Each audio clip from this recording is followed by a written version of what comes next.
삼손이 여우 300마리를 잡아서 2마리씩 여우 꼬리로 회로 묶었습니다. 그리고 300마리가 어찌 보면 이제 하나가 된 것처럼 됐는데, 이 300마리에 불을 붙여서 블레셋의 곡식단 있는 곳으로 내몰았으니 길이길이 날뛰는 여우들에 의해서 곡식단은 다 불에 태워졌습니다.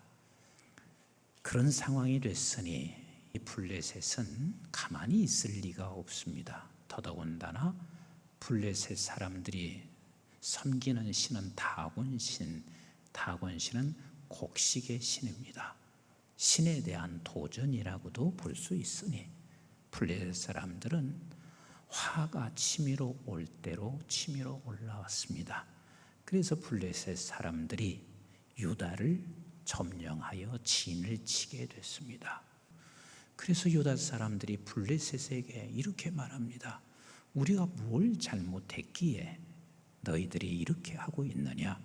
그때 블레셋은 삼손이 블레셋에 행한 모든 일들을 이야기하고, 삼손을 잡아내지 아니하면 너희들 가만두지 않겠다. 그래서 유다에 있는 3,000명이라는 사람이 삼손이 숨어있는 에담 바위 틈을 가서 찾아냈습니다. 그리고 삼손에게 말합니다. 어찌 그런 일을 했냐? 우리가 지금 블레셋에 의해서 이미 갇혀진 자이고 다스리는 자인 것을 모르느냐? 그러니 너를 잡아내서 블레셋에 넘길 수밖에 없음을 말을 하고 있습니다. 삼손이 말을 합니다.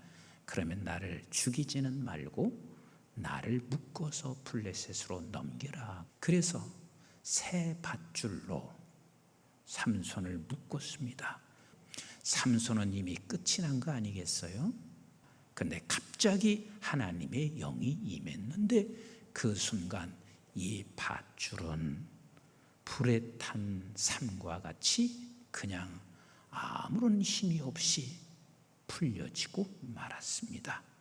풀려진 상태에 이제 삼손은 옆에서 한 가지를 보게 됩니다. 그게 바로 나귀 턱뼈입니다. 그 턱뼈로 블레셋 사람들을 1,000명을 죽였다 그랬습니다. 근데 1,000명이라는 히브리 문학에서는 셀 수 없는 무수한 사람, 어쩌면 블레셋 군사들을 다 그곳에서 죽였습니다. 그런데 블레셋 사람은 우리가 알다시피 철기 문명의 시대를 살고 있는 사람들이에요. 그러나 삼손이 가지고 있는 것은 무기도 아닙니다. 근데 그것으로 이렇게 어마어마한 사람을 죽였습니다. 그리고 삼손이 그곳에서 노래하고 춤을 추며 그곳 이름을 뭐라 했냐 하면 라맛레히. 라맛레히라는 이 말은 턱뼈의 언덕, 턱뼈의 산이라 그 말이에요. 이게 기독교입니다. 여러분, 기독교의 역사는 꼭 기억하셔야 할 일이 있습니다. 본래 기독교의 역사는 세상의 힘을 가지고 기독교의 역사를 만들어내지 않습니다. 나귀 턱뼈와 같은 존재로 결국은 세상의 모든 악한 세력들을 무너뜨리고 그곳에 라맛레히 언덕을 만들어가는 게 기독교입니다. 우리 주님이 그러셨습니다. 우리 주님께서는 누구세요? 하나님이세요. 왕으로 오신 예수 그리스도께서 이 세상에 오실 때 세상에 이럴 수가 없습니다. 나귀 턱뼈입니다. 그런데 그런 예수님에 반해서 세상은 얼마나 무지막지한 힘을 가지고 있는지 모릅니다. 이에 헤롯이 박사들에게 속은 줄 알고 심히 노하여 사람을 보내어 베들레헴과 그 모든 지경 안에 있는 산의 아이를 박사에게 자세히 알아본 그때를 기준하여 2살부터 그 아래로 다 죽이니, 힘도 없고 죄도 없는 2살 아래의 아이들이 그 근처에 있다는 것 하나 때문에 영문도 모르고 다 죽었습니다. 이런 비극적인 상황은 어마어마한 세상의 힘을 가지고 있는 헤롯에 의해서 그런 비극이 일어나고 있습니다. 그런데 성경에서 이런 비극적인 상황을 이렇게 설명하고 있으니 얼마나 우리가 이해를 할 수 있을까? 이에 선지자 에레미야를 통하여 말씀하신 바, 라마에서 슬퍼하며 크게 통곡하는 소리가 들리니 라헬이 그 자식을 위하여 애곡하는 것이라. 그가 자식이 없으므로 위로받기를 거절하였도다 함이 이루어졌느니라. 여기서 우리는 귀한 것을 놓치지 마셔야 합니다. 하나님의 말씀은 반드시 이루어질 뿐만 아니라 우리 하나님의 말씀은 결단코 포기하지 아니하시는 우리 하나님이세요. 우리 모두 각자가 라맛 레히 언덕을 가정이나 직장이나 교회나 우리가 멈춰 있는 곳에 머물러 있는 선교 현장에서 너를 통해서 라맛 레히를 이루어 가기를 부탁하시고 명령하시고 계세요. 예수께서 나와 말씀하여 이르시되 하늘과 땅의 모든 권세를 내게 주셨으니, 하늘과 땅의 이 모든 권세는 예수 그리스도의 신분의 자리로 우리를 올려놓은 권세를 가졌단 말이요.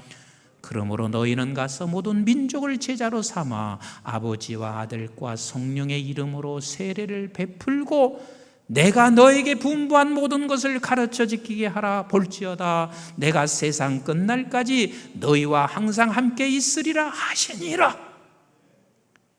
우리는 라맛 레히 언덕을 만들어 갈 때마다 이렇게 생각합니다. 내가 어떻게 이 세상에 복음을 전하여 저들을 건져낼 수 있을까? 나 같은 나귀 턱뼈가. 그래서 우리는 할 수 없다고 생각하고 있습니다. 야곱이 브엘세바에서 떠나 하란으로 향하여 가더니 지금 540여 킬로의 자기 외삼촌 집을 가는데요, 앞이 막막합니다. 외삼촌을 만날 수 있을지, 그리고 내가 잘 찾아갈 수 있을지, 가다가 내가 죽을 수 있을지 앞이 하나도 보여지지 아니하는 막막한 상황에서 지금 가정을 떠나 라반의 집으로 가고 있을 때 밤은 찾아왔습니다. 망망한 들판, 그래서 돌을 베고 잠을 자고 있을 때 그때 하나님이 그에게 찾아옵니다. 12절 같이 봅니다. 꿈에 본즉 사닥다리가 땅 위에 서 있는데 그 꼭대기가 하늘에 닿고, 또 본즉 하나님의 사자들이 그 위에 오르락 내리락 하고, 또 본즉 여호와께서 그 위에 서서 이르시되 나는 여호와라. 이 상황에서 그가 하나님을 보게 합니다. 그러면서 그분이 이렇게 말씀하셨습니다. 너의 조부 아브라함의 하나님이요 이삭의 하나님이라. 내가 누워있는 땅을 내가 너희와 내 자손에게 주리니. 그리고 14절에 이 어마어마한 말씀을 하시고 있습니다. 내 자손이 땅의 티끌같이 되어 내가 서쪽과 동쪽과 북쪽과 남쪽으로 퍼져나갈지며 땅의 모든 족속이 너와 내 자손으로 말미암아 복을 받으리라. 추석 명절이 다가왔습니다. 매년 그리고 수없이 기도를 해도 내 가족이 안 돌아와. 그러면 우리는 그때 포기합니다. 그런데 우리는 어떤 상황이 수십 년이 흘러가도 믿는 믿음을 붙잡으셔야 합니다. 하나님 나를 통하여 반드시 라맛 레히 언덕을 만들어 갈 것에, 우리 교회를 통하여 반드시 라맛 레히 언덕을 만들어 가실 것을 내가 끝까지 믿어야 돼요. 나와 교회를 통해서 이루어 갈 것을 믿으시고 사모하시고 기도하시면 성령이 하세요. 끝까지 이 믿음 놓치지 마시고 사모함으로 기도하셔서 여러분들로 인하여 라마떼의 언덕을 이 민족과 지구촌에 이루어가기를 주님의 이름으로 축복합니다.